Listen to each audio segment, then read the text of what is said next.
Hello, my friends, and welcome back to Simply Hooked, a crochet podcast. My name is Marcy, and I'm a mom of two and the designer behind Simply Hooked Crochet Patterns. Here we celebrate the art of crochet and what it means to craft a life you love through your own God-given gifts. All right, today we are going to go behind the scenes on our websites. Again, you may remember this from last week, but I have learned so much about the back end of my website in the past couple months. I have to share it with you because I think these are the sort of things that really help move the needle forward. And if you're in the same position I'm in, just trying to increase traffic to your site and really get established as a brand with authority on Google, then these are the sort of things that you got to do. You know, for a long time, the back end of a website felt like a completely different world to me. It was intimidating, overwhelming, and I put it off for a long time because it felt too techy. And I honestly thought I used to need to pay a professional a small fortune to do it for me, which is crazy. I mean, you can figure this out. It's okay. So here's the truth. SEO, search engine optimization, is the single most powerful tool for building a business that lasts. It is not the only way to increase your sales. I mean, there's so much more that goes into it once someone lands on your website. But to get them there, we've got to have some really good SEO. So once I stopped being afraid of the data and really started to understand that the back end is what helps Google see my shop, really everything shifted. It was no longer guesswork. It was, I know exactly what I need to do and I'm going to start doing it. So when you optimize your website, you are really building an engine for free organic traffic. So unlike running Facebook or Instagram ads where the traffic stops the second you stop paying, organic traffic is a long-term asset. So it means that while you're sleeping or crocheting or hanging out with your kids, Google is acting like a 24/7 matchmaker, pairing people who are actively searching for beginner crochet patterns, for example, with your shop. So this is the most valuable traffic you can get because it's free, it's consistent, and it compounds over time. So every small tweak that we talk about today is really a brick in that foundation. So before we get into the tools to track your growth, we have to understand the building blocks that we're putting into our websites every day. And these are the elements that tell Google exactly who we are and what we sell. And so there are 5 of these primarily. There might be more, but from what I've learned, these 5 certainly matter. So these are the 5 I'm going to share. The first one is meta titles.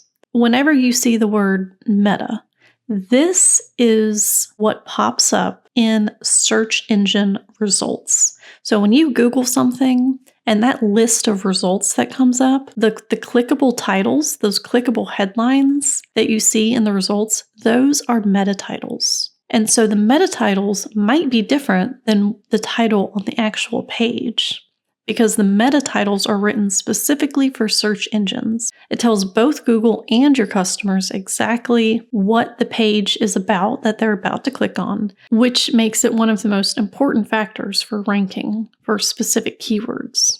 The next is meta descriptions. So again, in those search results, underneath that clickable headline, you're going to see like a 1-sentence description, a very short summary. It's a snippet displayed under that title. While it doesn't directly impact rankings, a well-written description acts like an ad for your page. So you really want to make sure that it is highlighting the value of that specific pattern, kit, blog post, whatever you are directing people to. All right, next are H1 and H2 headers. So headers act as an outline for your content, which helps Google understand the hierarchy and the main topics of your page. So your H1 is your primary title. So if you were to go to a collections page for my patterns, my amigurumi patterns, you'll see at the very top it says crochet stuffed animal patterns. That is my H1. It is the largest title. It's at the very top of the page. It is bold. This is H1. And then you have H2s that act as subheadings that help break up the text and make the descriptions easier for both humans and search bots to read. So just look at it as H1 is like the header. This is what the main topic is about on this page. And then H2 are subheadings. So they help support, you put keywords in your H2 headers that help support the main keywords in your H1 headers. So these are huge, but the meta titles, H1 and H2 headers, those three things alone carry a ton of weight on Google. So these need to be full of high traffic keywords. All right, so the next one are photo file names. I used to think that alt text was more powerful than the file names, but I was told recently that it is the other way around. So photo file names, you'll notice when you upload a product image, if it still says like IMG_1234, like you just took the photo and uploaded it, that's going to hurt you. It is important to go in the back end and change the file name to match the primary keyword on that product page. So if it's crochet hippo pattern, you want to make sure the file name is crochet hippo pattern, because this is what the Google image searches are looking for. They are reading these file names. And when people, I think specifically with crochet, when you're looking at crochet patterns, because I do this too, I often look at images more than the text results. So if you search crochet hippo pattern, I usually click on images and I want to see what the hippo looks like, right? People are clicking on these images and you've got to update the file name so that Google knows to include you in those results. So with that said, the next one is alt text. This provides a text-based description of an image for screen readers that are used by people that are visually impaired. It's a vital accessibility feature that also provides another opportunity to use relevant keywords to describe your items. So alt text really, it is primarily for accessibility, but it is also by default, because you're describing what's in the photo, helps with SEO. Okay, now you can have all 5 of these elements perfectly in place, but they won't matter at all if Google has not filed your site away in its library. And this is called indexing. Indexing is the process of Google adding your website pages to its massive database so they can actually be found by users. So if a page is not indexed, it is essentially invisible to the world, no matter how beautiful your crochet work is, no matter how great your SEO is. If it is not indexed, it is not going to show up in search results. So this is where Google Search Console comes into play. Google Search Console is a free tool that shows you exactly how your site is performing in search results. It allows you to see which keywords people are using to find you. It allows you to monitor which pages are indexed and not indexed.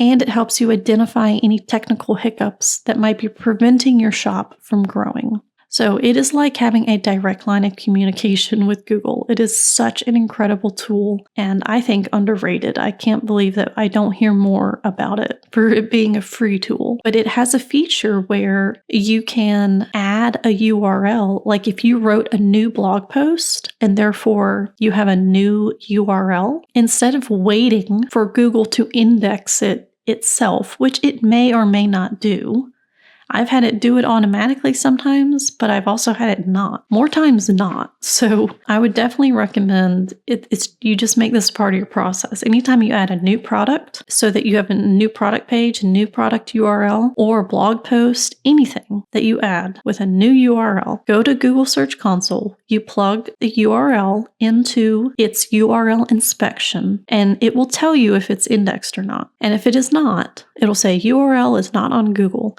And you just click on request indexing. Now, something else, if it is indexed, but you just optimize the page and you just added a bunch of new keywords to your meta titles or your H2s and you want it refreshed, you also want to go into Google Search Console to do this, because after you type the URL in, you can go down below and it'll tell you when the last time it was indexed. So this morning, I actually did the same thing. I updated one of my pages, and let's see, it's February as I record this, and I plugged in this URL to see if I needed to update it. And sure enough, it hadn't been indexed since December. So I was like, request indexing, because I want to make sure that Google is reading, the most updated version of that page. Also, one of the most powerful features of Google Search Console is the Search Queries Report, which shows you the exact words and phrases people are typing into Google to find your site. Instead of guessing what your audience wants, you can see if they are searching for best yarn for amigurumi or how to read a crochet pattern. It very specifically tells you what people are typing in and what page that on your site it led them to. This is really a hidden gem of data because it shows you the keywords that you are ranking on page 2 or 3 of Google, but you want to get on that first page, right? So if you see that you are getting impressions and clicks for a certain phrase, you want to take that phrase and plug it in to those pages and double down on it. Anywhere you can add it. Add H2, add it in the meta title, because you want to tell Google that, yes, put me in the search results for this keyword. And the more that you add it, the more weight that you're carrying in Google, and it will start to increase your traffic. And I know this by experience. I started, again, so I said it's February. Back in November is when I first started doing this, because I heard someone do this on a podcast and they explained how they did it. And I'm like, all right, let me give it a shot. And I started doing this, and my numbers have just, it's like looking at a mountain on my search query report. It is so satisfying. I doubled down on all these keywords that were working, that I was ranking like number 18 on, but now it's like I'm number 8, and I'm moving up from 8 to 5, so I know that it's working. So definitely connect your website to Google Search Console and use all of the data it collects for you. It is really a game changer. All right, my friends. So that is it for today. I hope that you found this helpful. Take a look at the back end of your website. Really lean into it. This is the nitty-gritty stuff that a lot of people want to ignore, but this is the stuff that moves the needle forward. Let me know if you have any questions. I love talking about this stuff, honestly. I hope that you'll leave a review for the podcast. And please visit marcymade.co to check out my crochet patterns and learn a crochet course. And that is it for today, friends. Until next week.